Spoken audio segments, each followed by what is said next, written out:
ஓம் சிவாய. ஸ்பிரிச்சுவல் ஜோதிடம் டிவி நேயர்கள் அனைவருக்கும் உங்கள் திதியோக கரண ஆராய்ச்சியாளர் நல்லாசிரியர் சௌபாக்கிய மணிவண்ணனின் இனிய சௌபாக்கிய வணக்கங்கள். நம்ம இப்போ கரணங்களை பற்றிய பல அரிய விஷயங்களை தான் நம்ம இதில் பார்க்க போகிறோங்க.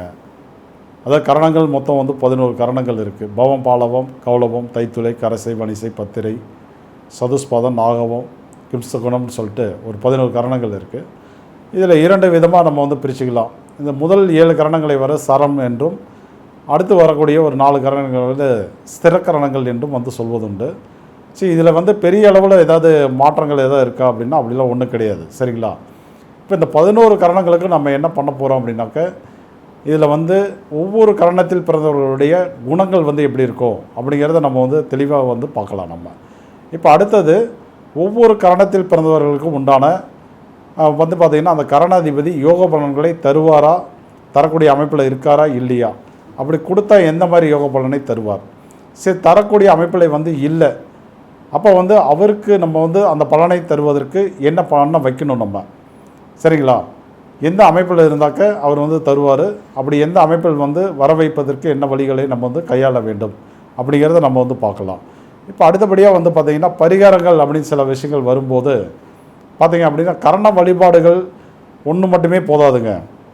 ஆக்சுவலாக கரணாதிபதி யோக பலனை தரக்கூடிய தன்மையில் இருந்தால் மட்டும்தான் நீங்கள் கரண வழிபாடுகளை பண்ணும்போது அந்த பார்த்திங்கன்னா ஒரு யோக பலனை நமக்கு கொடுக்கும். சப்போஸ் அந்த கரணாதிபதி அந்த ஜாதகத்தில் யோக பலனை தரக்கூடிய தன்மையிலே இல்லைன்னு வச்சுக்கோங்க. இப்போ நம்ம அந்த வழிபாடுகளை பெறினாலும் எந்த வித நன்மையுமே இல்லை. அப்போ என்ன பண்ணணும் அப்படின்னு கேட்டிங்கன்னா, கரணங்கள் என்பது உங்களுக்கு கரணாதிபதியான அந்த ஒரு கிரகத்தோடு கிடையாது. இப்போ அவருக்கு பார்த்திங்கன்னா உதாரணத்துக்கு பவகரணத்தை நம்ம எடுத்துக்கோமே. அப்போ பவகரணத்துக்கு உண்டான கரணாதிபதி செவ்வாய். இந்த செவ்வாய்கிட்ட மட்டுமே கரணத்தினுடைய தன்மைகள் இருக்காதுங்க. மேசராசி ஃபுல்லும் இருக்கும், விருச்சிகம் ஃபுல்லும் இருக்கும். அடுத்தது பார்த்திங்கனாக்கா அந்த மிருகசீரிசம், சித்திரை, அவிட்டம் அந்த நட்சத்திரத்தில் இருக்கும். அடுத்தது பார்த்திங்கன்னா செவ்வாய் நின்ற இடத்துல இருக்கும், கோச்சார செவ்வாய் இருக்கிற அங்கே இருக்கும், இணைந்த கிரகங்கள் இருக்கும், பார்த்த கிரகங்கள்கிட்ட இருக்கும், இப்படி பல இடங்களில் இருக்குது.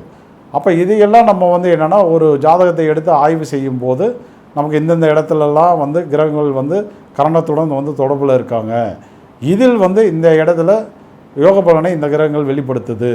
அப்போ அதற்குரிய வழிபாடுகளை அந்த ஜாதகருக்கு கொடுக்கும்போது தான் அவருடைய வாழ்வில் மிகப்பெரிய மாற்றங்கள், உயரங்கள் என்பது ஏற்படும். சரிங்களா? இப்படி தான் நம்ம என்ன பண்ண போகிறோம் அப்படின்னா, இந்த 11 கரணங்களுக்கும் நம்ம ஒவ்வொரு விஷயமும் அழகாக பகுத்து நம்ம பார்க்க போகிறோம். சரிங்களா? இப்போ பார்க்கலாமா? ஓகே ஜி, பார்க்கலாம். நேயர்களே, நாம் இப்பொழுது தைத்துளை கரணத்திற்கு உண்டான பல அரிய சூட்சுமங்களை பார்க்கலாம். இதில் நம்ம 3 விதமாக நம்ம பிரித்து பார்க்கலாம். எப்படி பார்க்கலாம் அப்படின்னு கேட்டிங்கன்னா, தைத்துளை கரணத்தில் பிறந்தவர்களுடைய குணநலன்கள் எப்படி இருக்கும் அப்படின்னு ஒரு ஆங்கிளில் பார்க்கலாம். அடுத்தது இந்த தைத்துளை கரணத்தில் பிறந்தவர்களுக்கு இந்த சுக்கிரன், கரணாதிபதி சுக்கிரன் எந்த அளவுக்கு அவர் யோக பலனை தருவார் அந்த ஜாதகருக்கு. எல்லா கரணாதிபதிகளும் யோக பலனை தரமாட்டாங்க. சரிங்களா? அப்போ எப்படி இருந்தால் யோக பலனை தருவார் என்ற கோணத்தில் நம்ம அதை எப்படி நிர்ணயம் பண்ணணும் பலனை அப்படின்னு சொல்லி சில விஷயங்களை பார்க்கலாம் நம்ம.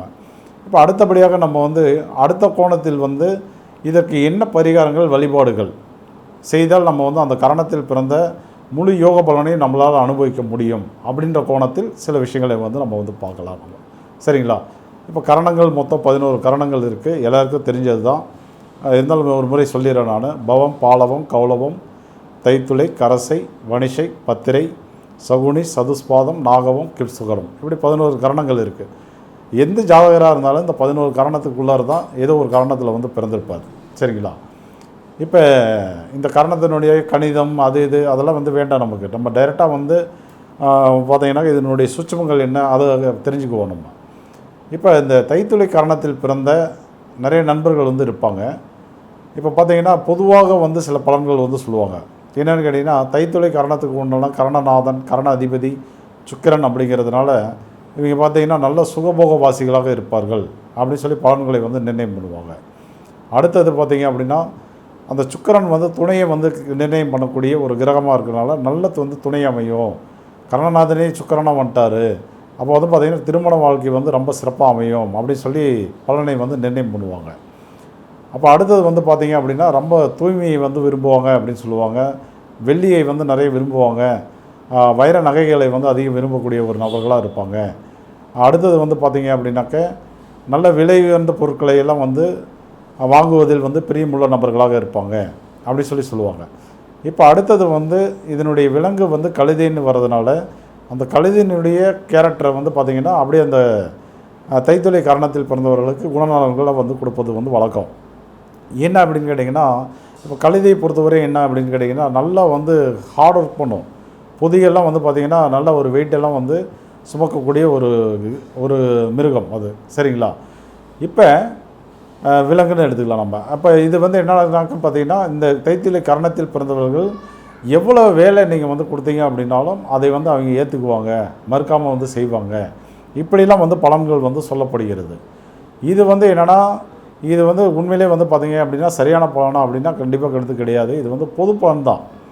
இப்போ வந்து சுக்கிரன் வந்து கரணாதிபதி வராது, தைத்தொலை கரணத்தில் பிறந்தவர்களுக்கு வந்து விலங்கு வந்து நமக்கு வந்து கழுதியாக வருது. அப்போ இதை வைத்து நம்ம என்ன பண்ணுறோம் அப்படின்னா சில அனுமானங்களை வந்து கொண்டு வரோம். அப்போ இது சரியானது தானா அப்படின்னா அது சரியானது இல்லை. இதுவே முடிவானதுன்னா கண்டிப்பாக முடிவானது இல்லை. அப்போ என்ன தான் இது காரணம், என்ன தான் அது எதனால் அப்படின்னு பார்த்தீங்க அப்படின்னாக்க, இப்போ சுக்கிரன் இருக்கார், ரைட்டு, ஓகே. இந்த தைத்தொலை கரணத்தில் பிறந்த எல்லா நபர்களுக்குமே கரணாதிபதி சுக்கிரன் தான், அதில் எந்த மாற்று கருத்தும் இல்லை. எல்லாருக்குமே விலங்கு வந்து கழுதை தான், அதுலேயும் எந்த மாற்று கருத்தும் இல்லை. எல்லாருக்குமே உண்டான தெய்வம் வந்து சேஷ்டா தேவி, அதுலேயும் எந்த வித மாற்று கருத்தும் இங்கே இல்லை. ஆனால் அவங்க பார்த்தீங்க அப்படின்னா ஒவ்வொருடைய ஜாதகத்திலையும் சுக்கிரன் அமர்ந்த நிலை என்பது வந்து பார்த்திங்கன்னா மாறிடும். ஒரு சிலர் மேஷராசியில் பிறந்திருப்பாங்க, ஒரு சிலர் வந்து பார்த்திங்க அப்படின்னாக்க சிம்ம ராசியில் வந்து பிறந்திருப்பாங்க, ஒரு சிலர் வந்து தனுசு ராசியில் பிறந்திருப்பாங்க. இப்படி அவர்கள் பிறந்த ராசி வந்து மாறிடும், லக்னம் வந்து மாறிடும். இப்போ அடுத்தது இந்த சுக்கிரனை எடுத்துட்டோம் அப்படின்னாக்கா உங்களுக்கு மொத்தம் 12 ராசிகள் இருக்குது, 27 நட்சத்திரங்கள் இருக்குது. அதில் எங்கேயாவது அவர் வந்து உட்காந்துருப்பார், ஏதோ ஒரு பாவத்தில் அமர்ந்திருப்பார். எல்லாத்துக்கும் ஒரே மாதிரி கேரக்டர் வந்து நிர்ணயம் பண்ணுவது என்பது தவறு. இப்போ உதாரணத்துக்கு வந்து பார்த்திங்கன்னா சுக்கிரனுடைய நட்சத்திரமான பரணி பூரம் பூராடத்தில் இருக்கார் அப்படின்னா இந்த பலன்களை நீங்கள் வந்து சொன்னீங்க அப்படின்னா அது வந்து சரியாக இருக்கும். இப்போ அதே சுக்கிரன் வந்து பார்த்திங்கன்னா ஒரு பூச நட்சத்திரத்தில் இருக்கார். இப்போ என்ன நடக்கும் அப்படின்னு வந்து பார்த்திங்கன்னா பலன்கள் எல்லாமே தலைகீழாக மாறிடும். அது வந்து சனி பகவானுடைய ஒரு நட்சத்திரம்.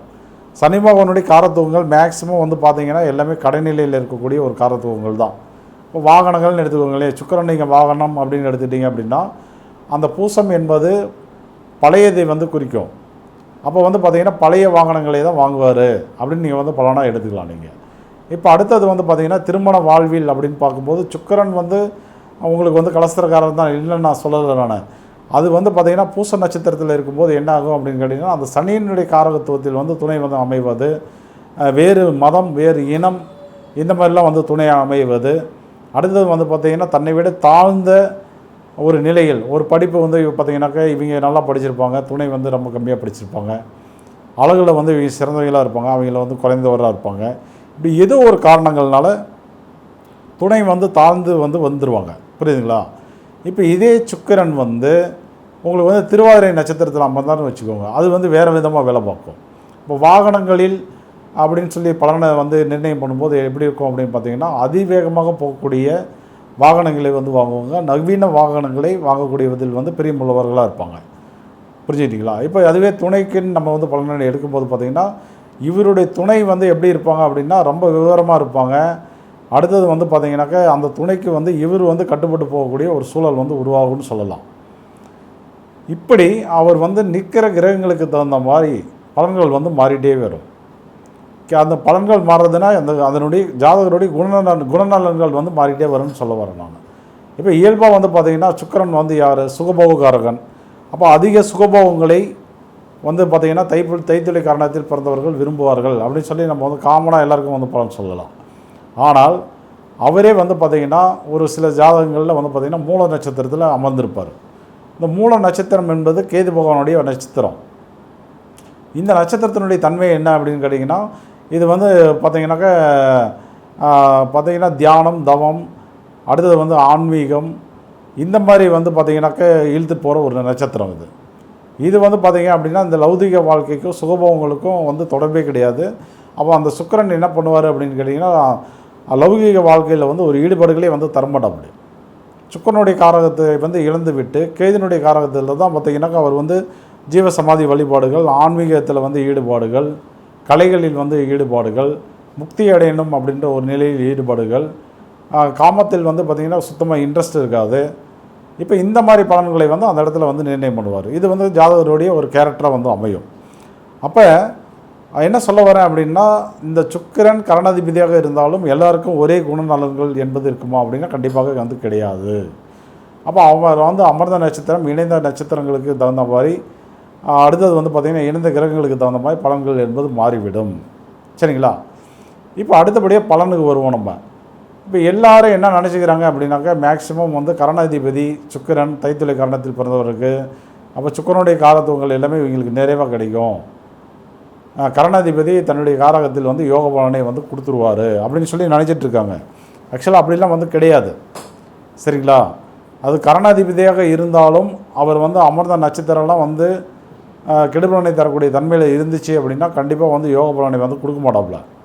உதாரணத்துக்கு பார்த்திங்கன்னா, தைத்துளை கரணத்தில் பிறந்து திருமண வாழ்வில் ஏகப்பட்ட பிரச்சனைகளை சந்தித்த ஜாதகர்கள் வந்து நிறையா இருக்காங்க. உங்கள் வீட்டிலே இருக்கலாம், பக்கத்தில் இருக்கலாம், நண்பர்களில் இருக்கலாம், எடுத்து பாருங்கள்.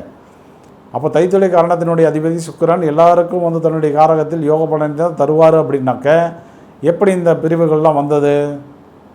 யோசனை பண்ணி பாருங்கள். அப்போ சுக்கிரன் வந்து அது என்ன கான்செப்ட் அப்படின்னு கேட்டிங்கன்னா, ஒவ்வொரு ஜாதகருக்கும் வந்து பார்த்திங்கன்னா ஒரு குறிப்பிட்ட நித்திய நாமயோகத்தில் வந்து பிறந்திருப்பாங்க.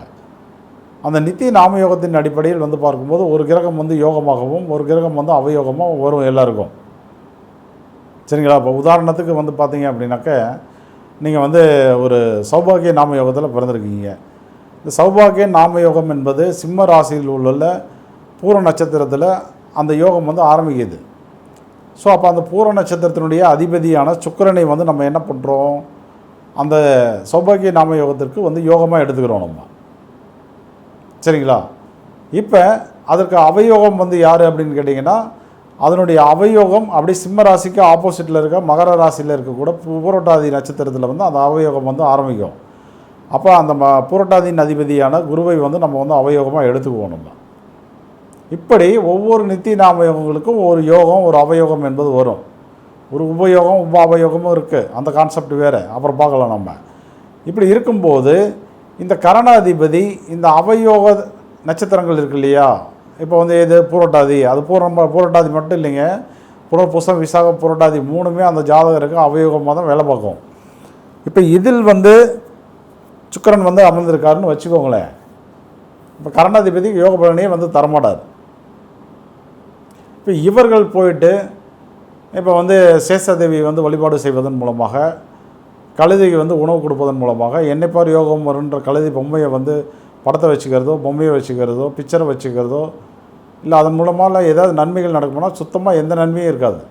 அங்கே கரணநாதன் ஜனன ஜாதகத்தில் தனம் சார்ந்த விஷயங்களில் ஜாதகருக்கு வந்து பார்த்திங்கன்னா திருமணம் சார்ந்த விஷயங்களில் அவமரியாதைகளையும் இழப்புகளையும் வந்து தரக்கூடிய தன்மையில் வந்து இருக்கார். அப்படி இருக்கிறப்ப இப்போ வந்து இந்த வழிபாடுகள்னால எந்த பிரயோஜனம் இருக்கானா, எந்த வித பிரயோஜனமும் இல்லை. அப்போ இவர்களுக்கு என்னதான் வழி? இதை அதிகப்படுத்துறதுக்கு என்ன வழி இருக்குது? இப்போ பலன்களில் வந்து சுபபலனை தரக்கூடிய தன்மையில் வந்து சுக்கிரன் வராரு அப்படின்னாக்க நீங்கள் என்ன பண்ணணும், அந்த சேஷாதேவி வழிபாட்டுடன் அந்த கழுதையை வந்து நம்ம வந்து தொட்டு வணங்குவது அல்லது வந்து பராமரிப்புக்கு வந்து செலவுக்கு வந்து பணத்தை கொடுப்பது அல்லது அதனுடைய கழுதை பாலை வந்து நம்ம வந்து பருவதன் மூலமாக அந்த யோகத்தை வந்து வளர்த்திக்கலாம். ஆனால் அதோடு என்ன பண்ணணும் அப்படின்னு கேட்டிங்கன்னா, அந்த சுக்கிரன் உங்கள் ஜாதகத்தில் ஒரு குறிப்பிட்ட நட்சத்திரத்தில் இருப்பார், குறிப்பிட்ட வீட்டில் இருப்பார் இல்லையா, அதில் யோக பலனை தரக்கூடிய தன்மையில் இருந்தால் அதையும் நம்ம வந்து இணைச்சிக்கணும்.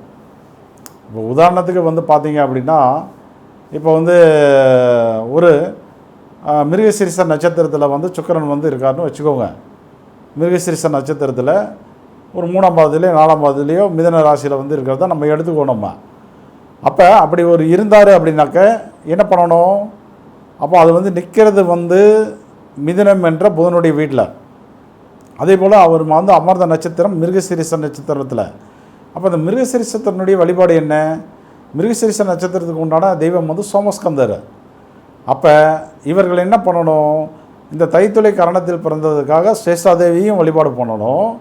அது இல்லாமல் இந்த சுக்கிரன் வந்து மிருகசீரிஷத்தில் நிற்பதனால சோமஸ்கந்தரையும் ரெகுலராக வழிபாடு பண்ணணும். அப்படி பண்ணும்போது தான் இவங்களுடைய யோக பலன்கள் வந்து ஓரளவுக்கு நிறைவாக வந்து அனுபவிக்க முடியும். அடுத்தது இவங்க என்ன பண்ணலாம் அப்படின்னு கேட்டிங்கன்னா, இப்போ இந்த கரணத்தினுடைய தன்மை என்பது அந்த இடத்துல மட்டும் இல்லை, அது வந்து பார்த்திங்கன்னா பறந்து விரிந்து நிறைய இடத்துல இருக்குது. இப்போ இந்த சுக்கிரனுக்கு 2 வீடு இருக்குது, ரிஷபம் இருக்குது, துலாம் இருக்குது. அந்த இடத்துல கரணத்தன்மை இருக்காதா சொல்லுங்கள் பார்க்கலாம். கர்ணநாதனுடைய வீடு தானே. இந்த பரணி பூரம் பூராட நட்சத்திரங்கள் இருக்குது, கரணாதிபதி நட்சத்திரங்கள் தானே. அதுலேயும் கண்டிப்பாக அந்த யோகம் இருக்கும் இல்லையா? சுக்கிரனுடைய இணைந்த கிரகங்கள்கிட்ட இருக்குமா இல்லையா? பார்த்த கிரகங்கள்கிட்ட இருக்குமா இல்லையா? சுக்கிரன் நின்ற வீட்டு அதிபதிகிட்ட இருக்குமா இல்லையா? இருக்கும் கண்டிப்பாக. நட்சத்திர அதிபதி அவர்கிட்டயே இருக்கும். இப்படி வந்து பார்த்திங்கன்னா அப்படியே பறந்து விரிந்து அப்படியே ஏகப்பட்ட இடங்கள் அந்த கரணத்தன்மை என்பது இருக்கும். அப்படி இருக்கிறப்ப இப்போ என்ன பண்ணணும், எல்லாத்தையும் ஆய்வு செய்து எது இதெல்லாம் நல்ல பலன்களை தரக்கூடிய தன்மையில் இருக்கோ அதை வந்து ஜாதகருக்கு வந்து அந்த வழிபாடுகளை கொடுக்கும்போது தான் முழு அளவில் ஜாதகர் வந்து கரண பலன்களை வந்து இந்த யோகத்தையே வந்து அனுபவிக்க முடியும். சரிங்களா? இப்போ பொதுவாக நம்ம என்ன பண்ணலாம், எல்லா மக்களும் பயனடையும் வகையில் என்ன பண்ணலாம் நம்ம? இப்போ பரணி நட்சத்திரம் கரணாதிபதி நட்சத்திரம் இருக்குது, ரைட்டு. பூர நட்சத்திரம் இருக்குது, பூராட நட்சத்திரம் இருக்குது. அப்போ இதை வச்சுட்டு நம்ம என்ன பண்ணலாம்? இப்போ பரணி நட்சத்திரத்தில் வந்து பிறந்தவர் யார்? பரணி நட்சத்திரத்துக்கு உண்டான வழிபாட்டுக்குரிய தெய்வம் என்ன பார்த்தீங்க அப்படின்னா, பரணி நட்சத்திரத்துக்கு உண்டான வழிபாட்டுக்குரிய தெய்வம் வந்து துர்க்கை. அப்போ இவர்கள் இந்த தைத்துறை கரணத்தில் பிறந்தவர்கள் அந்த துர்க்கை வழிபாடையும் ரெகுலராக எடுத்துக்கணும். இப்போ அடுத்தபடியாக வந்து பார்த்திங்கன்னா பூர நட்சத்திரம். இப்போ பூர நட்சத்திரத்துக்கு உண்டான தெய்வம் வந்து பார்வதி. பூராட நட்சத்திரம் அதுக்கு உண்டான வழிபாடு வந்து பார்த்திங்கன்னா வருண பகவான். அப்போ இதையெல்லாம் இவங்க வந்து எடுத்துக்கணும். சரிங்களா? இப்போ அடுத்தது வந்து பார்த்திங்கன்னா அந்த பூராடத்துக்கு உண்டான உணவு காளான். இப்போ அடுத்தது வந்து பார்த்திங்க அப்படின்னாக்க பரணிக்கு உண்டான உணவு வந்து பார்த்திங்கன்னா நெல்லி. பூர நட்சத்திரத்துக்கு உண்டான உணவு வந்து பார்த்திங்கன்னா எலுமிச்சக்கனி. அப்போ இந்த உணவுகளை வந்து அவங்க ரெகுலராக வாழ்நாள் முழுவதும் அந்த உணவில் வந்து பயன்படுத்தும்படி பார்த்துக்கணும். புரியுதுங்களா? இப்படி பல சூட்சுமங்கள்லாம் இருக்குது. இதையெல்லாம் இணைத்து எல்லாமே தெரிஞ்சுக்கிட்டு நம்ம வந்து அதை எல்லாம் பயன்படுத்தும் போதும் கரணத்தினுடைய முழு பலனையும் நம்மளால் அனுபவிக்க முடியும். நல்லா பாருங்கள், தைத்துளை கரணத்தில் பிறந்தவர்களுக்கு நிறைய திருமண வாழ்க்கையில் ஏகப்பட்ட பிரச்சனைகள் வந்து பிரிஞ்சிருக்காங்க. பஞ்சாயத்துகள் நடந்துட்டுருக்கு, கோர்ட்டில் கேஸ் நடந்துட்டுருக்கு. அவங்க வச்சுருக்க வாகனமே இல்லை. சுக்கிரன் வந்து கரண அதிபதி, வாகனங்களுக்கு உண்டான கிரகம். நிறைய பேர் வாகனமே கிடையாது, சைக்கிள் ஓடிட்டு இருக்கிறாங்க தைத்துளை கரணத்தில் பிறந்து. அப்போ இப்படிலாம் பல விஷயங்கள் இருக்குது. இதையெல்லாம் நீங்கள் தெளிவாக விரிவாக தெரிஞ்சுக்கணுன்னா என்னுடைய நேரடி வகுப்பு அல்லது ஆன்லைன் வகுப்பில் நீங்கள் அதை பற்றி தெரிஞ்சுக்கலாம். அல்லது என்னிடம் ஜோதிட ஆலோசனை, ஜாதக ஆலோசனை வந்து பெறும்போது அது முழுமையாக அவங்களுடைய ஜாதகத்தினுடைய நிலைப்பாடு என்ன, அதுக்கு உண்டான வழிபாடுகள் என்ன அப்படிங்கிறத தெரிஞ்சுக்கிட்டு நீங்கள் பண்ணும்போது கண்டிப்பாக மிகப்பெரிய ஏற்றங்கள் வந்து உறுதியாக உங்களுக்கு கிடைக்கும். சரிங்களா? வாய்ப்புகள் கிடைக்கும் போதெல்லாம் இந்த மாதிரி பல விஷயங்களை நம்ம வந்து பகிர்ந்துக்கலாம். நன்றி, வணக்கம் நேயர்களே.